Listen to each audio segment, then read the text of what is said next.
reflections about the life experiences of torture survivors. And certainly one of the obvious experiences we have is that we quickly learn that for the public in general, we don't know anything worth knowing. I ask you to think back to the TV programs, talk shows, print media pieces on the subject, congressional briefings and hearings, and many conferences on the issues of torture, except this one.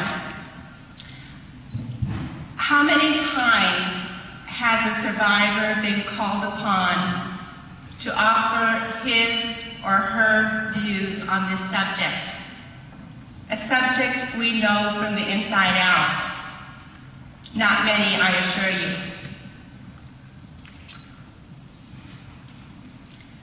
For those who are willing to listen to us, it should soon be obvious that torture leaves no part of a person's life untouched. What I will share with you tonight is drawn from my interactions with fellow survivors over the past decade and a half. While there is no one single model that encompasses all lived experiences of survivors, there are characteristics or effects that are quite common among us.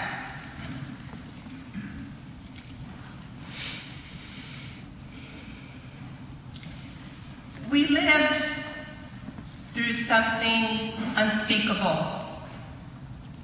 At the point of victimization, we began to die a slow death. We are stripped of our dignity, our sense of control, and our very link with humanity. Trust is gone. Hope is gone. Faith is gone. And security is gone. And we are prepared to say anything we think they want to hear so that they may more quickly kill us. In the words of one Honduran torturer, eventually they all begged to die. For those of us who do not die, what we have lost is replaced with alienation, a sense of betrayal, and a terrible fear. A metamorphosis takes place. Though technically alive, we feel more akin to the dead than to the living. People around us celebrate our survival while we mourn our own deaths.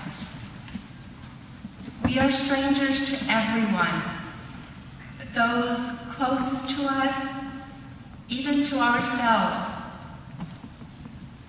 We are no longer part of a world where once we felt at home. Listen for a moment to the words of the tortured Austrian philosopher Jean-Améry.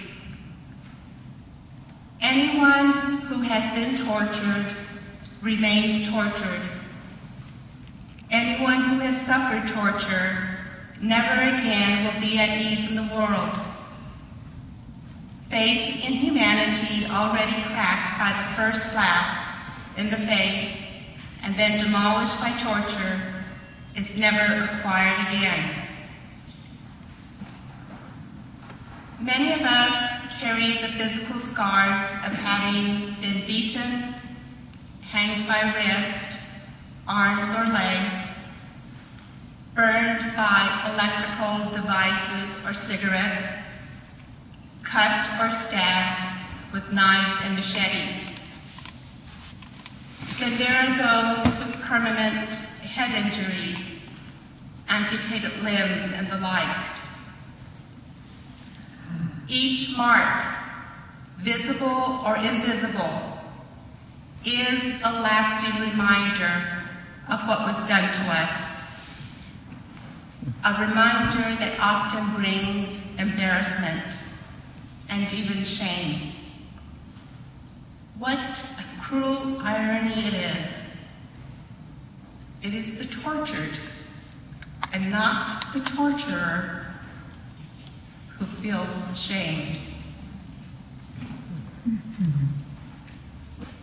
In 1997, as part of the National Institute of Mental Health Working Group on the mental health consequences of torture, I spoke with countless survivors.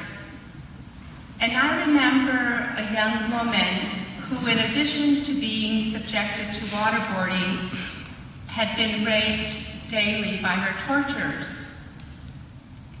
They left marks on her body, symbolizing their pride of ownership. I lost contact with her, but I thought of her very often.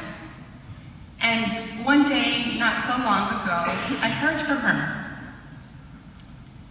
She had dared to take a risk of letting a person into her life. He knew that she had been treated badly in her country, but he still loved me, she just said. And we got married, she continued. Then the sobs came. On what was to be an important moment in their life together, her husband saw for the first time her breast.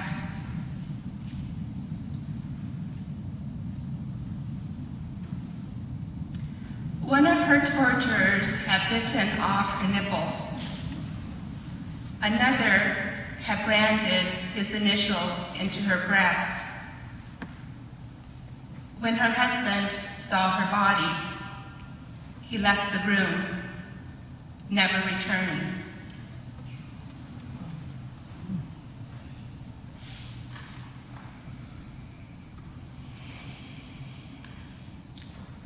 While the physical act of torture may be assigned to the past, its psychological effects permeate the present and blight the promise of the future.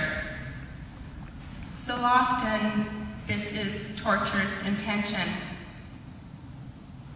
Torture is an attempt to obliterate a person's personality, to turn him or her into a quivering mass of fear, cowering in some corner of the world, afraid to look for the dawn. Torture does not end with the release from some clandestine prison, and it's not going to end for those who someday may be released from Guantanamo. It is not something we get over. It is forever, forever strapped to our backs. It constitutes a permanent invasion of our minds and our souls.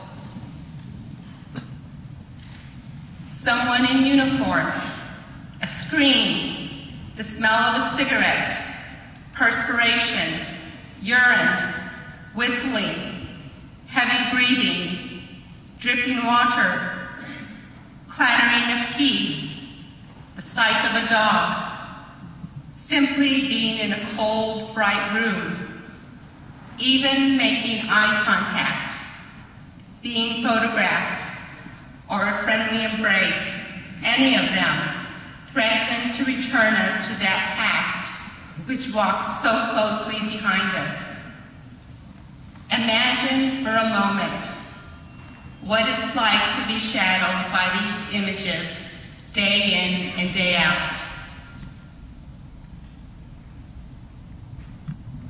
If one human being can do to another what has been done to us in those dark places, then for us, anyone is capable of anything